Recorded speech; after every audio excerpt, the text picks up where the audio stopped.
Good morning, everyone. Yes, to me, it is morning. It is 10 a.m. here in Sydney, Australia, where I'm here covering the Space Generation Congress. And early next week, I'll be covering the International Astronautical Congress. Two huge, big conferences, all dealing with our favorite subject, space and space business. We have some news items, but we also have as our guest tonight four people who actually were winners of a elevator pitch competition that the center combined with SGAC conducted just yesterday, and that was an amazing event. And we had a great time. We have a bunch of people on to talk about it, and that's going to be the bulk of our show tonight. So from the news desk at the Center for Space Commerce and Finance, my name is Thomas Andrew Olson, and this is the Unknown Quantity.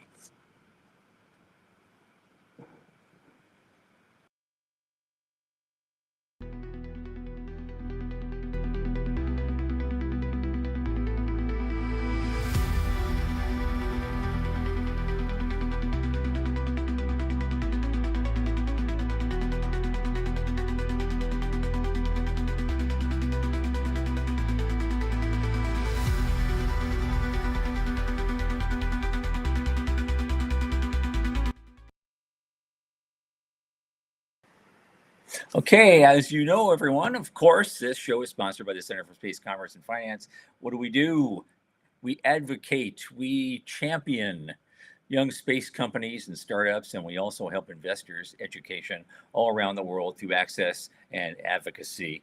A lot of what we do, including our pitch events, our investor summits, our micro grant programs, a lot of them are funded by users, listeners, people such as yourselves. And so if you click to our support page and click that ever-present link to donate to us, a little in the tip jar each month means a whole lot. And so thank you very much in advance. And now let's meet my cohort and my longest space friend, Michael Lane.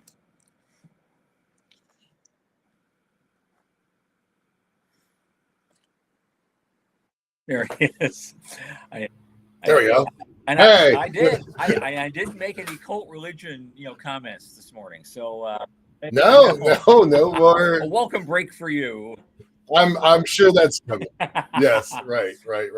So how is it down under? How's IAC? How's Space Jet Advisory Council events?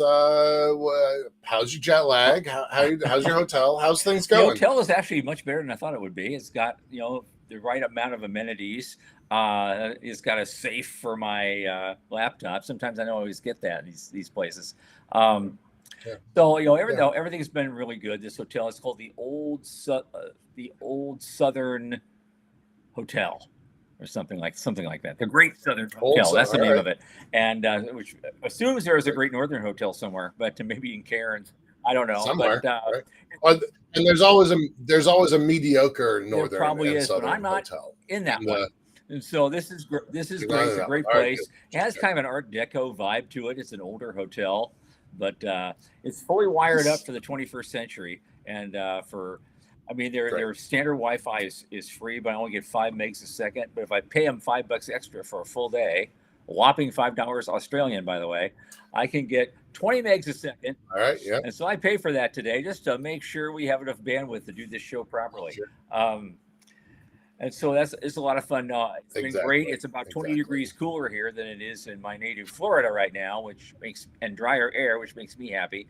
Took a little adjustment. It's like this place is, I've been here before. This place has always reminded me of San Francisco in better days. When it has that vibe. It has a certain vibe to it, and a certain culture to it. There's lots of streets with lots of little shops and restaurants and all sorts of interesting things to gawk at. And I'll be going up there later today. There's a place in this area. I'm in the Haymarket district, and they have everything. They just have everything. And so I may shop for a new shirt. I don't know. I'm going to do something. But the Space Generation Congress. Okay. Yeah, another hat. Space Generation Congress is pretty amazing. There's only about 150 delegates come to this thing, and it's a very comfortable crowd, and everybody knows everybody. And there's it's just a lot of fun to watch stuff. And I've had someone from Vast spoke here yesterday. Some woman from the UN. Oh, Vast. Yeah, sure. Brian Cox, a famous UK physicist, was inspiring everybody about the promise of space. It was just, there's been some amazing people coming on and teaching these people stuff. And we were lucky. We put together, and Marcelo Bolt will be here in a few minutes to talk about it as well. We put together something you guys know about. The center worked with the Space Generation Advisory Council to put on a business pitch event, an elevator pitch competition. And so the simulation was that, okay, you've gotten in an elevator and all of a sudden Elon Musk or Jeff Bezos or Jared Isaacman, let's say, get in the elevator with you. Right. Or Candace Johnson, she's good. What do you say? What do you say? You got a 3-minute elevator ride, go. And they actually had slides. That was something they pulled on me. I was going to say no slides, just talk. But they put in slides, and they only were allowed like 2 or 3, and that's because I thought these slides. Okay, I relented because I thought, okay, listen, you're in an elevator and you're carrying a smartphone, so you might have a couple of images on your smartphone that would be convenient to show at that moment. And so I had to let that in for that reason. They ran off into the earth with it. That's another conversation for later in the podcast. But because we didn't do a boot camp, there was no time for that. There's no time for that. I'll explain some bits about that some people might think are funny. Maybe they're not, but we're going to find out. So that's what's going on now. It was just the first day of the Space Generation Congress. There are 2 more days. It's going on right now as I'm talking to you. And the people who are going to be talking to you later are actually at the venue, and they somehow found a quiet place with an internet connection that they could talk to us today. I'm so glad they made it. I know it's an hour out of their lives, and I appreciate it very much. But I think it's good because our job is to showcase you guys as well. I mean, that's why we call the show. That's one of the reasons we call the show The Unknown Quantity, because you will not be an unknown quantity when we're done. And that's our pledge to you. That's what we want to do. So, Michael, how you doing? How's it going out there? I know you're just all pining because I've been absent. I know. It's good. It's it's great. It's officially fall in the Pacific Northwest of Washington State, Seattle. Everything's good. I'm moving. That's big news. Okay. You found a place. So good. So that's good. Yep.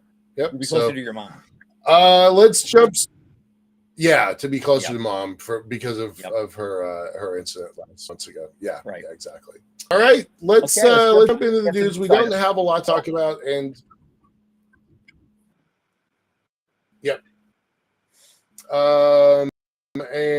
and to but it doesn't matter. All right, so this one up is that's frozen. There we go.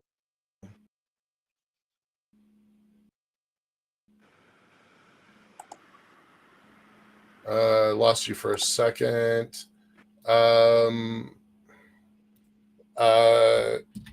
Chinese G-Space secures almost 300 million, 281 million for an IoT constellation and the global headquarters. We have talked many times about kind of watching the Chinese program develop. It's different from our own. But it's worth paying attention to, right? They fund it differently. They operate it differently. Say again? 281 million is not chump change either. So right. That's worth and it's and that is the deal of the week this week. Usually last week it was 200 million from Apex, and the week before it was 19 billion from SpaceX, and so the money adds up. It piles in pretty fast. So nice job to the folks in China. They're building out the kind of national capabilities, which we've seen most of Europe start to do. Canada launches their first totally commercial flight in about a week or two, so we'll be watching that pretty closely. Okay. But yeah, that's it. The other piece of news that's a little bit interesting is kind of not news in a way, but the commercial. It's a whole article about commercial space stations coming online. We all know that in our industry. What's odd, what's surprising is that CNN is starting to catch up to it. So we've kind of moved out of niche publications. And that's odd. Yeah, right. It is odd. It's nice to see them kind of catching up. And it's a pretty good rundown of the commercial launch space stations platforms. It's not complete. They definitely are missing some folks, but they've got most of the big ones. They spent a lot of time with Max Space and Vast. And what are you laughing about? Oh, that sounds so funny. Well, they got most of the big ones right. That was the word you missed. Yeah. Well, it's right. It's CNN, right? I mean, they don't usually cover this stuff at all. So I was happy to have them at all. They do go into a deeper conversation with Haven, with Haven One, with Vast, Max Hote. There's a lot of talk about Marshall Space Flight Center in Huntsville, Alabama, becoming the epicenter of space. In Seattle, I'd take offense with that plan, but I think that's pretty wrong. But Starlab, Blue Origin, Axiom. So they got most of the big ones covered. And I thought this was a pretty good article, and it definitely says that there's legs to this industry. So I was pretty happy with this article. I think it's worth the read. Really related to space and money, which is kind of the core of our conversation. But Russia did something that America hasn't had. Nice job to the Russians. They sent a bunch of mice and a whole bunch of flies up to space and back, looking at radiation, not looking at breeding. I was specifically looking for that in this article. They were not looking at reproduction. Okay. So radiation was in microgravity. The big question. Anyway, like radiation's kind of a net problem. Yeah. Right. Yeah. So now, finally, there wasn't a whole lot out of this. Then we'll have something. Yes. And then finally, back to space and money. NASA award Catalyst Space $30 million to explore maneuverability in space. And in this case, they're going to go capture a 20-year-old satellite, the Swift satellite, and reposition it, reboost it. Now, that sounds very benign on the surface.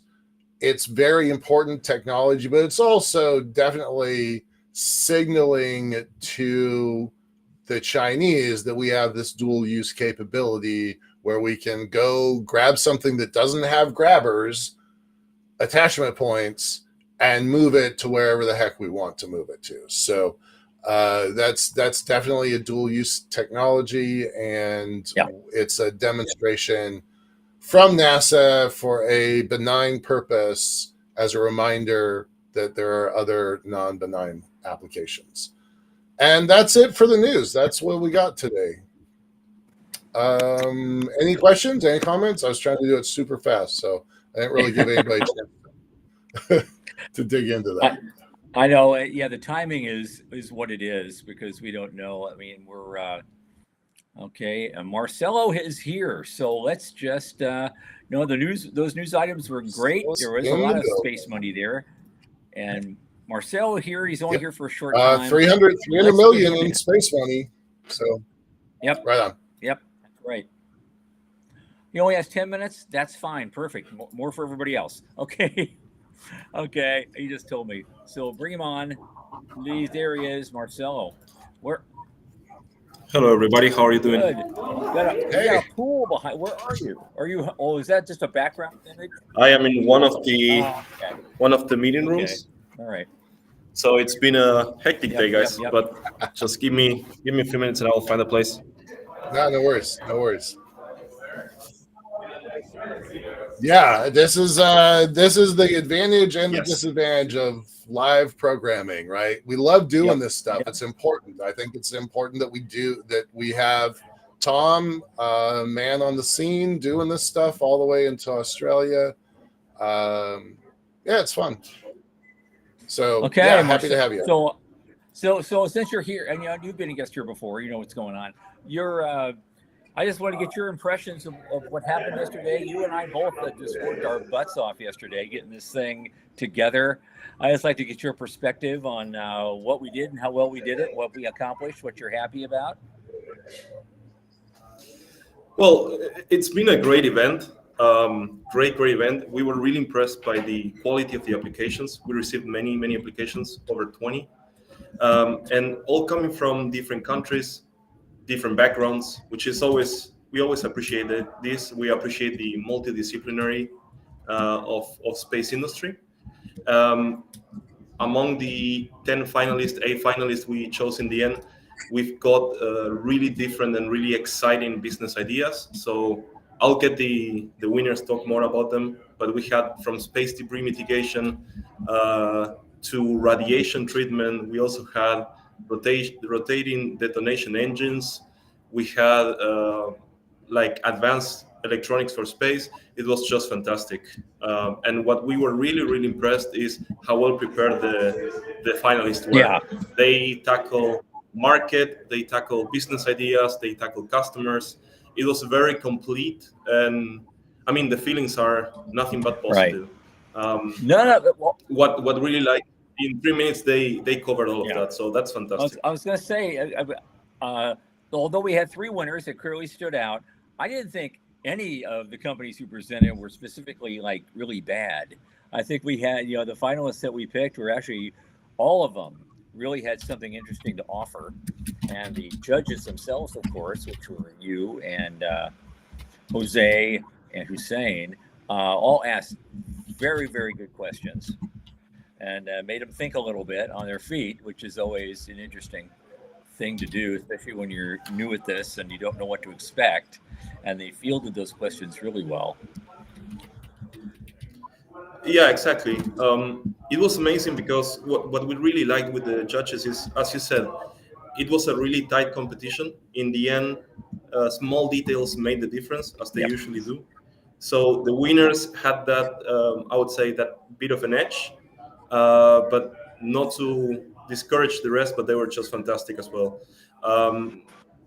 I have nothing but positive feelings, honestly. And I think if they continue on their path, they will for sure do fantastic things. I absolutely agree with that. And I think if we continue along this path, we're going to end up doing fantastic things, hoping to work together with SGAC in a longer-term arrangement. You and I have talked about that, and we're going to talk about it a whole lot more going forward. But I think we're off to a great start. I think the crowd will like it. Oh, yeah, for sure. For sure. I think the overall execution of the event was fantastic. I really like how supportive the SGC team was here. They were really trying to work everything and make everything running as smooth as possible. So actually, kudos and congratulations to all of them. They gave us this flexibility that we needed to pull this off, this type of event. And I think the feelings are just nothing but positive. Let's dig into the math of this a little bit. So there's 150, 175 delegates, and we had, I'm going to make up a number, about 15 or so applications, maybe a little bit more. So about 10% of that audience decided to, and each application, each team usually is teams. So about 10%, maybe 20% of the people that attended actually submitted to the competition. Is that? Yeah, we had 20 applicants. Yeah, 20 applicants. But assume most of those applicants were 1 or 2 people, maybe 3 people. That's 20% of the total attendees got into the competition. So that's really cool. I was a little surprised by that. Those are good numbers. I like them. And also you have to take into account that we had a very good reach outside of the delegates. So we also had applications, a few of them, maybe 3 or 4, coming outside of the SGC delegates. So it tells you that this event actually has a lot of potential. People are interested in developing their entrepreneurial side. So nothing but positive. You know, when Tom started doing this 15 years ago, roughly, that wouldn't have been true. So it's really cool to kind of see that trajectory. So nice job, both of y'all. That's great. Yeah, it was fun. It was exhausting, but it was fun. Good. One thing I want to add is the event didn't actually end when it ended. So right after we went for some drinks, there was a more like informal environment, and a lot of people came over, ask a lot of questions, like ask for advice, like for example, how can I start my company? Great. Do you have any recommendations? So there is this momentum being gained and a lot of traction being gained as well. Yeah. So I think something will come out of it. I always love the meeting after the meeting, right? That's when all the work gets done. When you're doing your public presentation and you're kind of on script, that's important work. But the meeting after the meeting, that's when something when stuff gets done. Yeah, and I got a lot of those in the next few days that I'm doing already with investors even, and so they were really interested in this event, and so I'm trying to leverage that to get some more potential for the center and for you guys. And I'll make myself available as well. I mean, yes, I'm sure they asked you a lot of things. I'm going to make myself available too the rest of today. This is the second day of the Space Generation Congress. There's a third day tomorrow, and culminated with a gala dinner. So I was invited to. So I'm going to be happy. So I'll have plenty of chance to talk to these folks again and and try to encourage them to do more things in this way. So this looks like something we'll do again next year, yeah? We're going to talk about it. I hope so. I hope we'll see what the leadership at SGAC decides to do. I think they were pleased with our effort, and we like to even take that effort to another level if we can. But we have Marcelo and I have a lot of talking to do about that before we make an official proposal. Cool. Okay. Definitely. I think on both sides there is an interest. We have to discuss about it and see how we can best move forward in the future for the next IAC or for the next SGC and so on. But yes, I think a long-term relationship can be awesome. And you guys do such a big thing at in Colorado as well. The Space Foundation event. So that would be super cool if we did this twice a year. And they even do something associated with the satellite conference in DC in the spring. Oh, all right. That's right. I forgot about that. Yeah. I'm not as connected to that one. So there are opportunities. Right on. Absolutely. I find that Marcelo and I are on the same page about a lot of this stuff. So we have some wild ideas and an agenda that we'd love to promote. And we're going to figure out a way to slowly work that in and get some great things done. Well, trying to be cognizant of Marcelo's time. What's on the agenda today, Marcelo? On the agenda today, so a lot of working groups. So the SGC basically is composed by 5 working groups: NASA, ESA, Amazon Kuiper, and 2 more that I don't remember, to be honest. But then we have a lot of things, a lot of panels. We just had a panel with the people from D-Cubed in Germany, HEO, I think it's also an Australian company. So a lot of things going, really dynamic. Today we have a Space Night event. We are having a small informal party in a boat, and then tomorrow the last day of the working groups, as well as the gala dinner. So a lot of things to do still, but going great. It's coming along pretty nicely. Cool. Pass you on and let you go with the rest of your day. Good luck, and we'll see you next year. All right. Yeah, we'll see you guys. Thank you for bringing me here. Okay, have a good one. We'll see you soon. Great. Bye. All right. A wonderful time was had by all. We're going to have more to come. So, so now we got out. Marcel got out a little early. It leaves more time for the rest of our guests. Bring them on. 2 of the 3 winners from yesterday were able to make it here to join us this morning. I'm sure glad you did. And as I said in the pregame show, we had the 3rd guy from a company called Equilibrium built that special jet engine.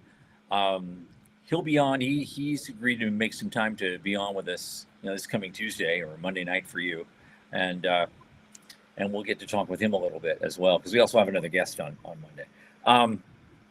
So yeah, bring him on. Bring him on. Who do we have here? We have Leonie Gesteiner from a company called Orbit Out, Kaylee Lee, Dennis Acker, and Vincent Itari from a company called Arcturian, and they were both big winners today. Leonie, I'd like to start with you, since you're all by yourself. These guys are the rest of these guys are gonna be a tag team, so I guess, and they know how to do it. And I'm gonna mention that a little later. I'd like you just to tell us about who you are, what your background is, how you got into the space world, and what your company's all about. Yeah, so hi, thank you for having me here, and thank you for the big opportunity that the startup pitch competition was.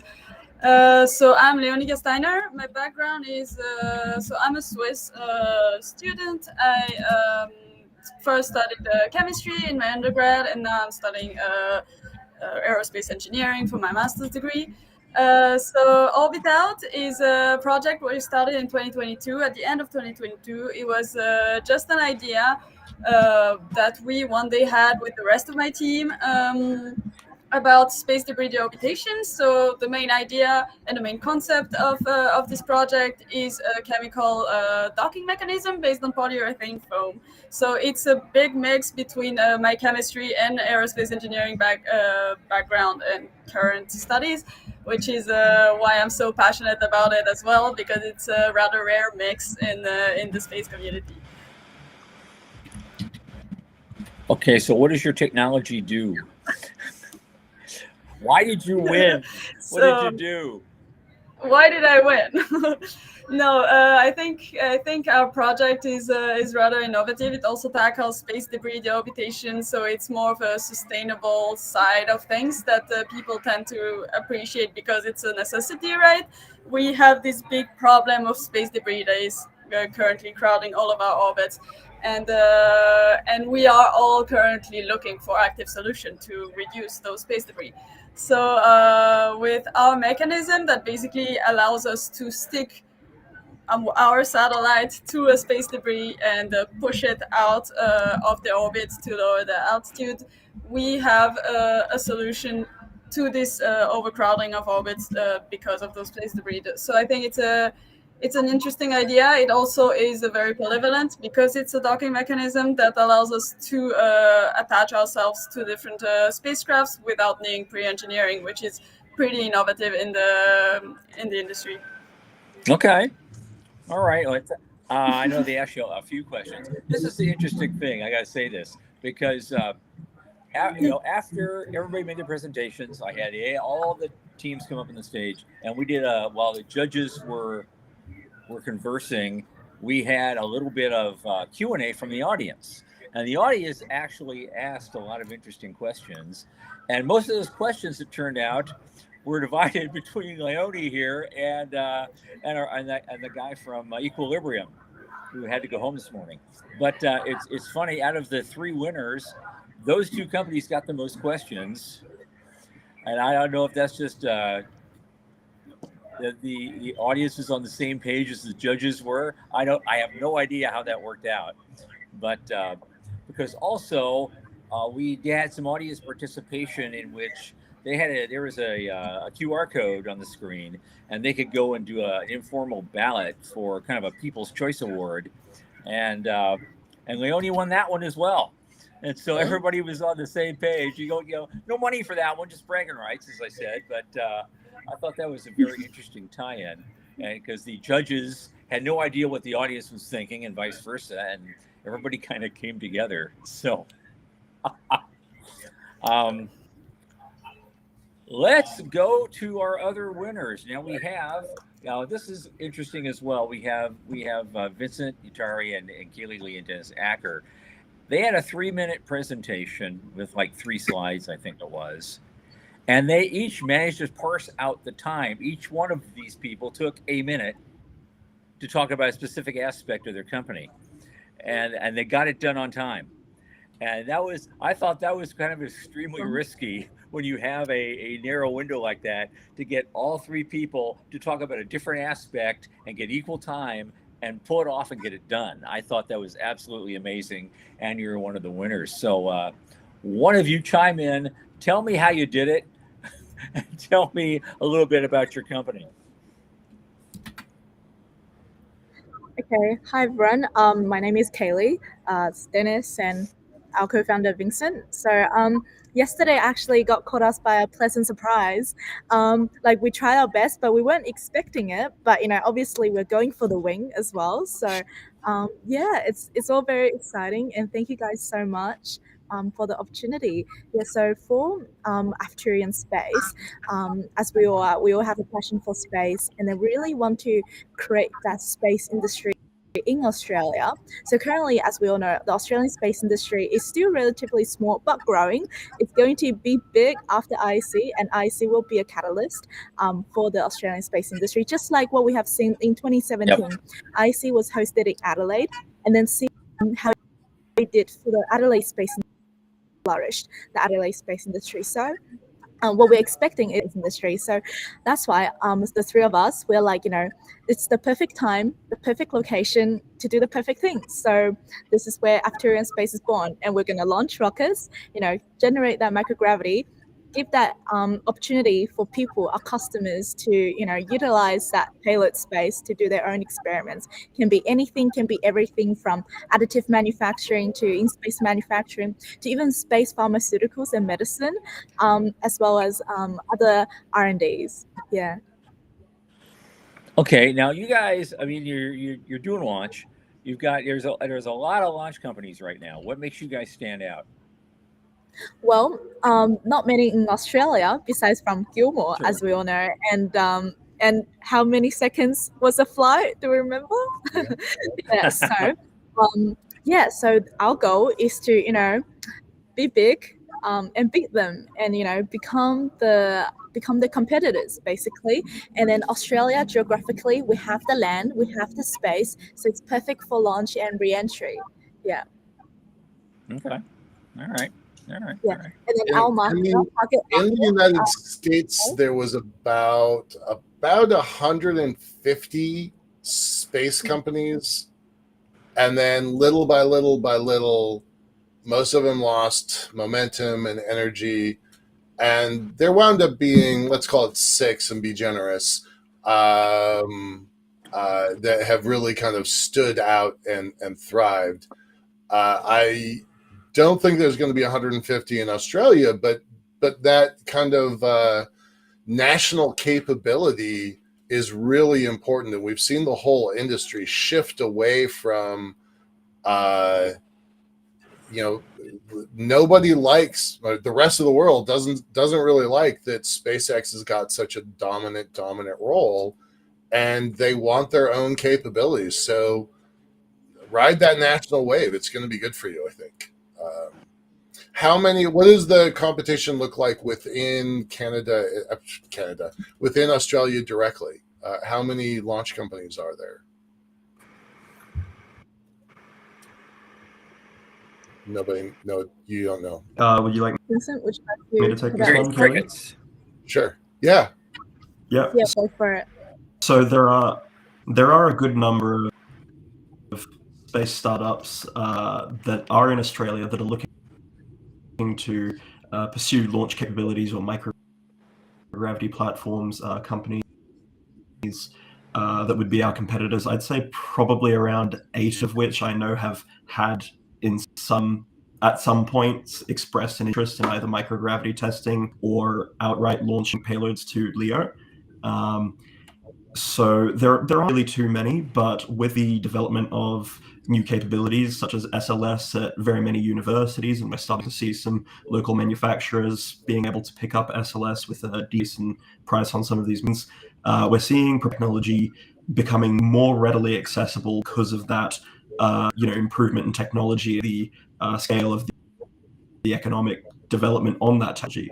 So with respect to why we believe we stand a chance is we come from a diverse background of universities, of institutions, and student groups as well, who have partnered and sponsored with many different companies across Australia, some of whom are developing component technologies for these microgravity platforms. And we believe because of how early we are, the connections that we have, and a lot of the new nature of these technologies, we have the ability to innovate early on and really establish a firm foundation in this industry while it's spreading at the moment.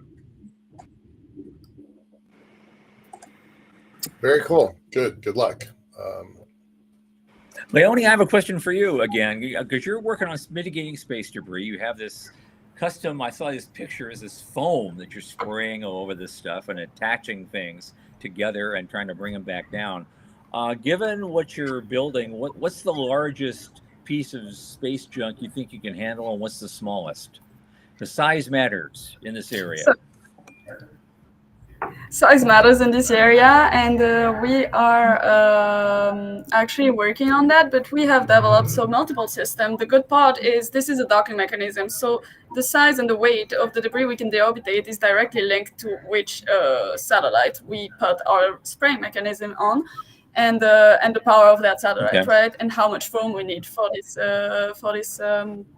this debris. So we've calculated for a CubeSat, loading our spraying mechanism on a CubeSat, we can push about 400 times the weight of that CubeSat. So that can be a big debris such as usual satellites.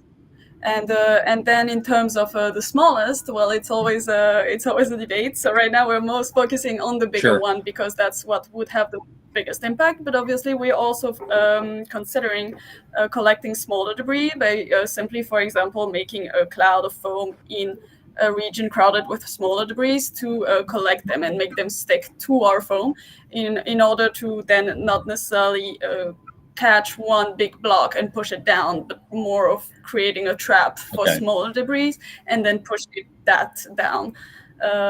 So yeah, we don't necessarily have many limitations in the terms of our own technology. It's more going to be dependent on the satellite. Okay. I like, though, the idea that at least you're thinking ahead to the smaller debris pieces, because there's a ton and ton of those out there, and thousands and thousands of them. And we have interviewed a number of debris mitigation companies, in the past on this show, and some are farther along and more developed than others, and you're just getting started. But you're the only one that seems to be thinking ahead to that. And so I find that encouraging, because that's going to be the biggest problem, and it always is, and especially even at the ISS. They have to do a special maneuver to stay out of the way of actually a very small piece of material. It might not be bigger than your fist or even smaller. And right now the current solutions I've seen are all for like these big things. It's spent upper stages on down to something the size of my bed here behind me. It's so looking for the small stuff. That's going to be the folks who figure that out and are there first are going to write their ticket. That's going to be pretty amazing. Right. Okay, so you other folks, who are your customers right now? Do you have customers lined up? Who are what? Don't you have to say who you're talking to, but what kinds of customers are you talking to for what kind of service? So I might quickly answer that one. Okay. Sorry, I think there's a delay on my end, but we have a university or a few universities with research centers that quite often need to develop their space technologies from low TRL levels, and they're quite often looking to do these microgravity experiments, very short duration, just to observe specific either physics-based effects or biology-based, like cell interactions. So I won't specifically say any names, but there are a number of organizations that we're familiar with who are very excited for having this ability in Australia. Okay. Okay. Yes. Correct. Adding on to it, yeah. So besides from research organization, there are government bodies and government research organization as well, where we can tap into, where they will be very much interested, such as CSIRO. Yeah, so CSIRO is a national body in Australia. It's a Commonwealth Science Institute, basically.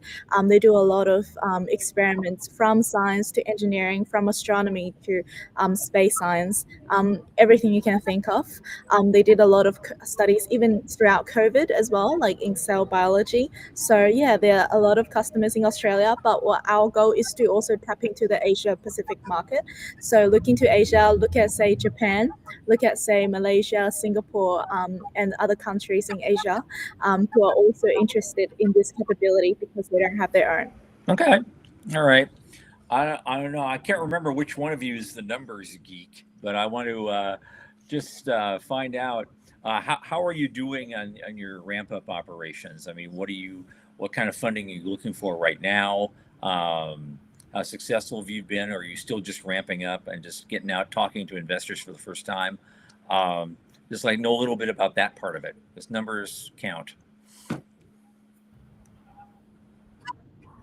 Yeah, of course. We're looking for angel investors and we're looking at crowdfunding right now. So any support we can get from you guys is much, much appreciated. And then besides from angel investors, after we're getting that, crowdfunded for the beginning, we will be kicking off, working towards the creation of our minimal viable product. So you guys can all see, and then see, what everyone has been part of, what you are part of this creation as well.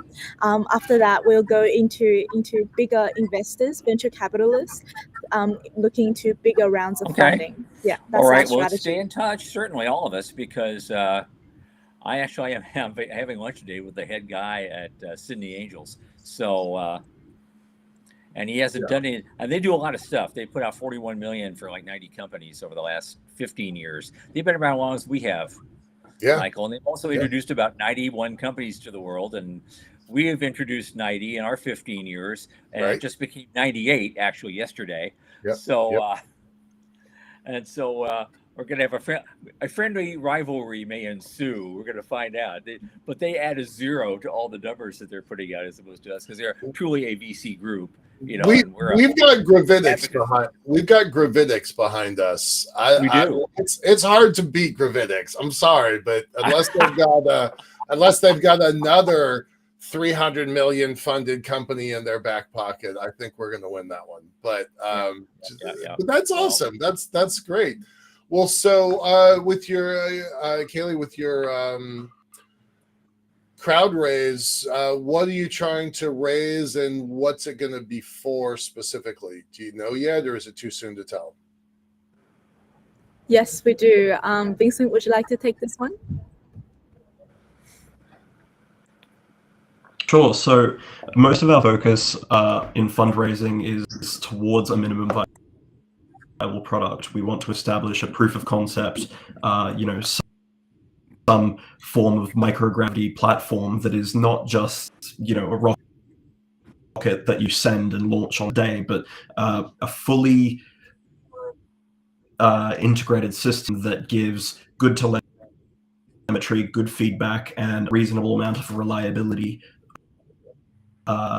And one of the biggest struggles with that is sort of the propulsion system. For those who don't know, the propulsion system in a lot of rockets is usually a very heavily regulated assembly. And there are quite often ITAR restrictions that come with that, and getting that sort of clearance in Australia for startups. So a lot of our focus is on developing this propulsion system and integrating it with the rocket. But for the time being, minimum viable product is focused on actually using off-the-shelf solid rocket boosters. Okay. Well, that's interesting you mentioned ITAR, because the other winner yesterday, who couldn't be with us, he's from out west somewhere. He's getting his PhD and stuff. And one of the reasons he said he came to Australia to do his work was because ITAR. He would have loved to finish his education in the States and do work for some big companies there, but because of what he was working on, the ITAR restrictions were too egregious for him to effectively do what he did. And apparently that's not the only thing. He's not the only guy this is happening to. So Australia is through no fault of our own, except for ITAR. Australia is attracting a lot of good talent that the U.S. might have gotten, or Canada, and a lot of ITAR is the best thing that ever happened to non-American space companies. Yes, right. I mean, it really is. Such a bonehead error on our part, but good for everybody else. That's exciting. Yeah. I remember when ITAR first got going, there were at least 3 Italian companies who were making incredible parts for our satellite industries here in America. And because of ITAR, they all of a sudden couldn't ship them in anymore. Right. So now, but they're still all working diligently. They're selling their stuff to somebody else, and they make really good stuff. Yep. It drives me nuts to see this, going on. I can't stand it. Leonie, I want to get back to you, because the other guys talked about the numbers. I'd like you to talk about yours a little bit. You're probably in the middle of a fundraise yourself. I'm just curious how much you're looking for in this round of funding, and where are you going to get it, and what's your plan? Yeah, so that is always a problem with space debris, right? Who's going to clean up space, because no one wants to claim the debris as theirs, and no one wants to pay for it, right? So our primary target for now for the development and this technology as customers would be space agencies, for the reasons that they all have big satellites in orbit, and they are setting up an example for then the private companies, because the regulations still have yet to be made stricter for this term. Right now, I think the regulation are still at 25 years for the orbitation of a single satellite, without any impact on the previously launched satellites and the one that are already in orbit. And the problem right now with space debris is the fact that the debris currently in orbit are still a problem, and still the population keeps expanding as they break down in smaller pieces, right? So right now we are looking for a rather small amount of money just to develop a prototype for the spraying mechanism, and then a larger amount is going to be required for the foam, because this requires a chemical lab, which is always hard to get when you are not a chemical company or a university, which is the downside of our technology. Thankfully, polyurethane foam is a pretty widespread and pretty known technology, so it should be fine. But right now we are getting funds from smaller competitions such as this one, as well as different grants and prizes to universities or our different countries throughout Europe, which are our main funders. Okay, so you're subsisting right now on grants and competitions like this one and other independent sources, but you're not in a position to sell equity yet. Yeah. Exactly. Until we have a prototype, it's rather complicated to have a definite contract. But this is why we collect smaller amounts to be able to build this prototype and then enter in a more serious, I would say. Okay. So not to put you all on the spot, because our grants come with, but here we go. Our grants are no strings attached, right? Our grants are really just to seed good ideas in fertile territory, fertile ground. So do you have any ideas what y'all want to do with the money? How does it help you? And if you say we're going to throw a party, that's okay. But what do you do? Right. Yeah. Exactly. What do you do with 1,000? How does that move the needle a little bit? How does it help? Sure. So maybe I can start. So for us, it's mainly gonna be spent on materials. So we want to start building this spraying mechanism. So we have to get the material, the tubes, and the testing starting small with just the basics, and then growing larger. So it's just gonna be mainly mechanical parts for our prototype.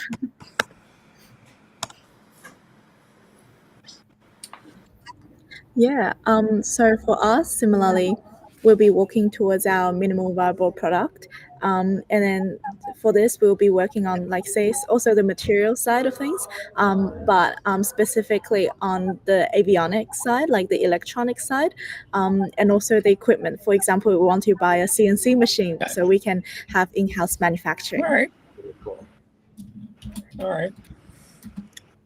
Okay, as we approach the end of this, however, I want to get with all you guys again for a couple of final questions. We always ask our guests, no matter where they come from or who they are.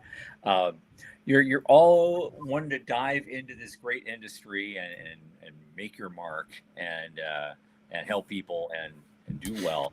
And so, in the way you see the industry now as you enter it, what do you see it looking like, including your own company, say 5 years from now?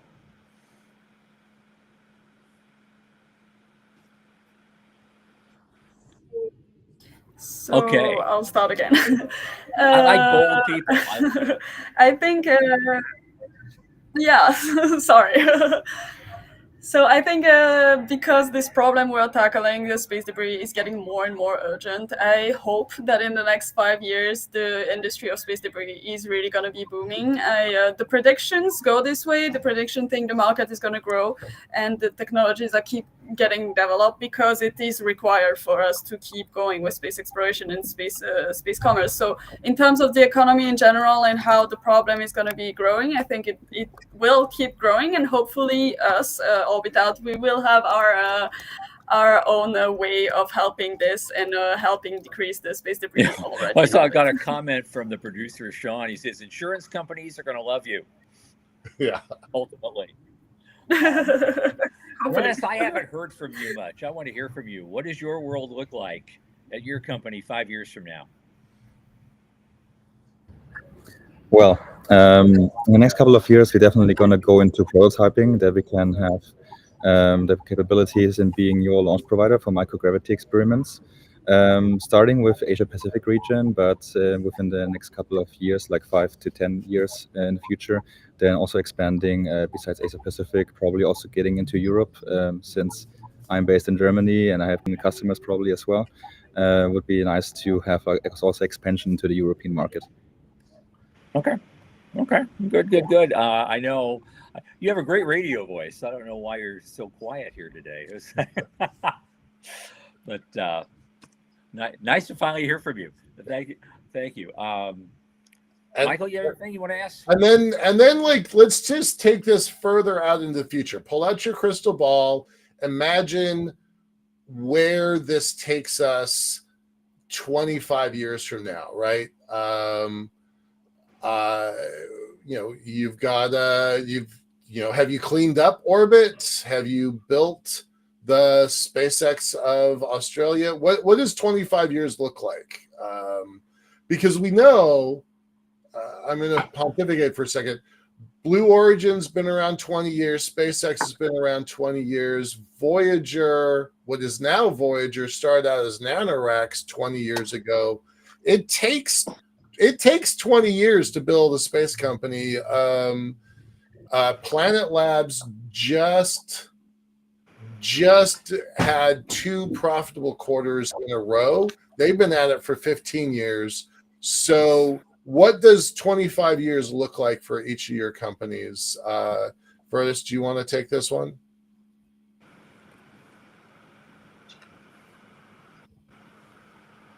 Goodness.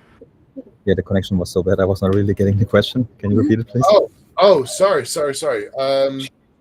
What does 25 years look like For your rocket company? Okay, good question. 25 years from now, we definitely want to be your service provider for not only microgravity experiments and tests, but in the future also like for space flights, launching like smaller CubeSats and probably also like small satellites into space. Yeah, but even besides from smaller satellites, we can even launch larger satellites. Say, our own provider, Optus, where Optus provides the internet broadband for the whole of Australia and New Zealand. We can launch their geo orbit satellites into space. And beyond that, it doesn't have to be geo. We can go further. We can launch satellites all the way to the moon. Then spacecraft can go to the moon, become the telecommunication for the moon itself, and later on, even Mars as well, and other planets beyond that. Okay. Yeah. Okay. So you're not, but you don't have an interest in launching people ever. Of course, we do have interest in launching people. Right. Yeah, so it can be, anything and everything from satellites to people to commercial space as well. Like for, like just us, you, yourself, myself, Leonie, anyone else, our audiences who are interested to go to space. Yeah. Okay. All right. Just checking. And also space 20 station. years from now, I'll be like 90. I'll be Shatner's age. I'll be Yep. 90. So, but he flew. So there's He hopefully flew, still hope right? for me. Yep. So Leonie, same question. 25 years, what does your world look like? Yeah, so for us, obviously, we hope that in 25 years, the problem of space debris will have decreased because that's the ultimate goal. We want to clean up space, right? So we are hoping that in 25 years, there's much less big debris out there, and that then we can turn to this smaller debris collection methodology that no one has yet thought about because there is such a small market compared to the bigger debris.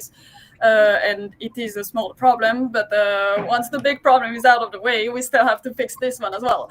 And so the fact that we are already starting to think about this, hopefully we can tackle that first when we reach that problem. Yeah.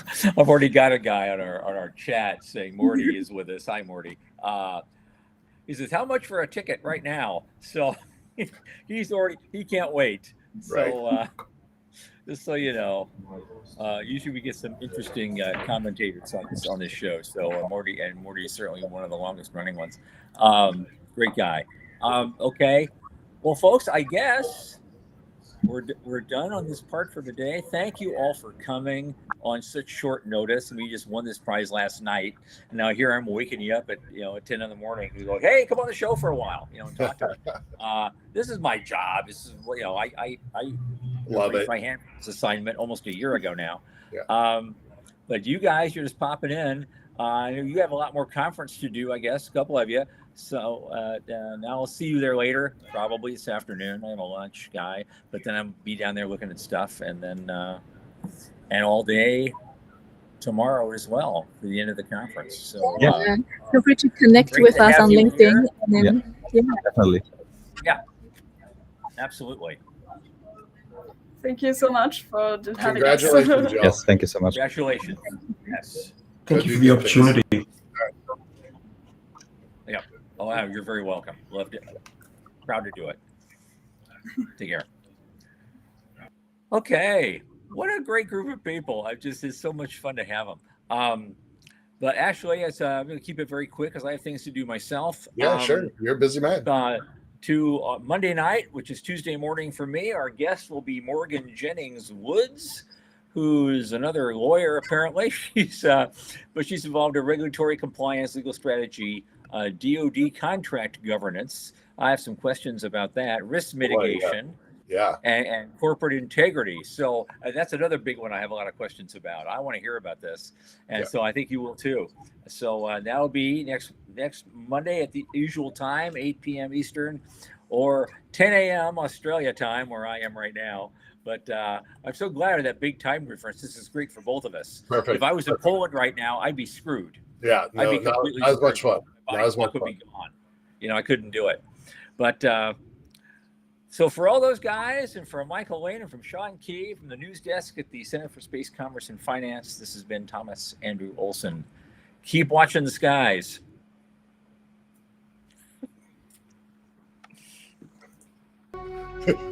Yeah, that too. Yeah.